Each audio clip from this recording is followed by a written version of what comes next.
JKP constable की जो post है उसके लिए कल रिटन टेस्ट होगा, लेकिन आज कुछ लोग जो हैं जो एस्पिरेंट्स हैं वो इस वक्त प्रदर्शन कर रहे हैं और एज रिलैक्सेशन की मांग कर रहे हैं। तस्वीर हम आपको दिखाने की कोशिश यहाँ पर कर रहे हैं। साफ तौर से आप तस्वीरों में देख रहे हैं कि एज रिलैक्सेशन की मांग को लेकर लगातार इस वक्त प्रदर्शन जो है वो करते हुए नजर आ रहे हैं एस्पिरेंट्स।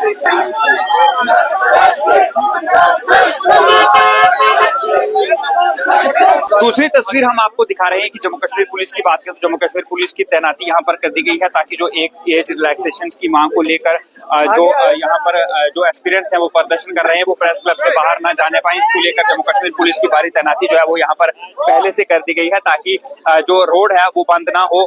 इसके साथ साथ यहाँ पर अर्धसैनिक बलों की बात करें तो आईटीबीपी के जो जवान हैं वो यहाँ पर तैनात किए गए हैं। साफ तौर से आप तस्वीरों में देख रहे हैं ताकि जो एज रिलैक्सेशन की मांग को लेकर लगातार जो विरोध प्रदर्शन यहाँ पर हो रहा है उसके बाद जो एस्पिरेंट्स यहाँ पर पहुंचे हैं ये सड़क पर ना जाएं और सड़क पर यातायात जो है वो बाधित न हो, इसी के चलते सुरक्षा के भी यहाँ पर जो है वो पुख्ता बंदोबस्त जो है वो कर लिए गए हैं। जेकेपीएसआई एस्पिरेंट्स हमारे साथ मौजूद हैं, क्या कहना चाहेंगे? कल एग्जाम है लेकिन आज आप प्रदर्शन कर रहे हैं, आपको लगता नहीं अब देरी हो चुकी है? क्या लगता है कि इस प्रदर्शन के बाद मांग मानी जाएगी? देखिए, प्रदर्शन हम आज नहीं कर रहे, प्रदर्शन हम 6-7 महीने से कर रहे थे, मगर जब रिजल्ट हमें आया वो बहुत ही दुखद रिजल्ट आया क्योंकि जो कोर्ट ने ऑर्डर दिया वो सिर्फ 80 पिटिशनर्स का आया हुआ है। क्या सिर्फ 80 बच्चे ही वो क्या कहते हैं एज के लिए एलिजिबल हैं, जिनकी एज वो क्या कहते हैं 80 बच्चों का एक डिसीजन दिया, मगर आपको लगता है कि अगर आप भी कोर्ट में गए होते आपको भी मिल जाता? देखिए, हर एक की अप्रोच कोर्ट तक नहीं थी। जो 80 बच्चे गए हैं वो हमारे रिप्रेजेंटेटिव थे, मगर सिर्फ उन्होंने अंग्रेजों की पॉलिसी लगाई डिवाइड एंड रूल की। कल एग्जाम में वो 80 बच्चे ऑफलाइन फॉर्म भरेंगे और जो राइट टू इक्वलिटी कहते हैं, राइट टू फेयर अपॉर्चुनिटी कहते हैं, आधे बच्चों का एग्जाम ऑफलाइन होगा, आधों का ऑनलाइन होगा। ये भी कहा जा रहा है कि एक ट्रेंड बन गया है, हर बार जब पोस्टें निकलती हैं तो एज रिलैक्सेशन, आखिर कितनी बार सरकार एज रिलैक्सेशन देगी, इसको लेकर क्या कहेगी? हर बार नहीं, 8 साल के बाद ये वैकेंसी है। 8 साल के बाद जो बच्चा 8 साल के बाद वैकेंसी आई है, जो 23 साल का तब था आज 29 साल का होगा। कोई 1 महीने से, कोई 2 महीने से पैन इंडिया में रिलैक्सेशन दी गई। लद्दाख छुट्टी वहां पे 2 साल का रिलैक्सेशन दिया गया, मगर जम्मू कश्मीर में क्या परेशानी आ गई?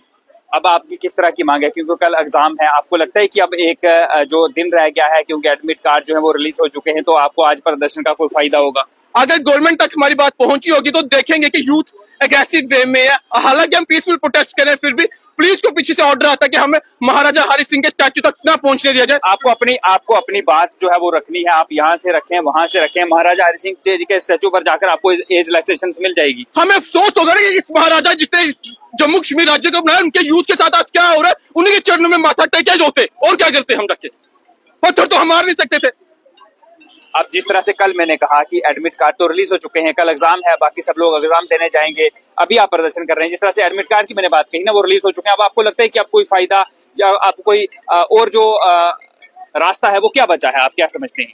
देखिए, पॉलिटिक्स की बात है, पॉलिटिकल जो नुमाइंदे बैठे वो सोचेंगे क्या हो सकता है, लेकिन इसका खामियाजा आने वाली इलेक्शन में एनसी को भी मिलेगा, बीजेपी को भी मिलेगा, क्योंकि यूथ की पावर का उनको आने वाले इलेक्शन में पता चल जाएगी। अगर बीजेपी ने यहाँ पे मेजोरिटी लिया, एनसी ने कश्मीर में मेजोरिटी लिया, ना इंसाफी इन्होंने कश्मीर के यूथ के साथ भी किया और जम्मू के यूथ के साथ भी किया। पहले ये कहा जाता था कि जम्मू के साथ भेदभाव है, यहाँ पर एलजी प्रशासन है, लेकिन अब तो चुनी हुई सरकार भी है, सरकार से भी आप मिले थे लेकिन हल कोई नहीं निकला, क्या कहना चाहेंगे? इसमें किया गया हमें गुमराह। सीएम कहता है एलजी नहीं करता, एलजी कहता है सीएम नहीं करता है, मगर हमें सही डायरेक्शन कहीं से नहीं मिली। लास्ट में जो थोड़ा सा फेवर आया वो हाई कोर्ट के थ्रू है, सिर्फ 80 पिटीशन के लिए, बाकी के लिए नहीं। ये आपके लिए दुखद है?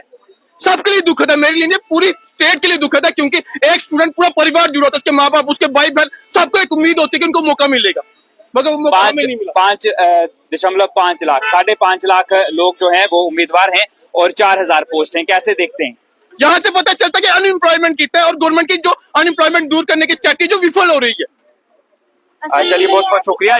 जेकेपीएसआई एस्पिरेंट्स हमारे साथ इस वक्त बातचीत कर रहे थे और जिस तरह से एडमिट कार्ड की बात करें तो वो रिलीज हो चुके हैं, कल एग्जाम है, लेकिन आज ये प्रदर्शन कर रहे हैं, तो हमें लगता नहीं कि इसका कोई फायदा जो है वो होने वाला है, क्योंकि सब कुछ जो है वो तय हो चुका है। और जिस तरह से 80 लोग जो हैं जो कि कोर्ट में जिन्होंने दरवाजा खटखटाया उन्हें एज रिलैक्सेशन दे दी गई है, लेकिन इन लोगों का सवाल यह है कि आखिर यहाँ पर भी भेदभाव जो है वो क्यों किया जा रहा है? क्या मात्र 80 लोग जो हैं वो जम्मू कश्मीर के हैं, वो बाकी हम लोग जो है जम्मू कश्मीर के रहने वाले जो है वो नहीं है?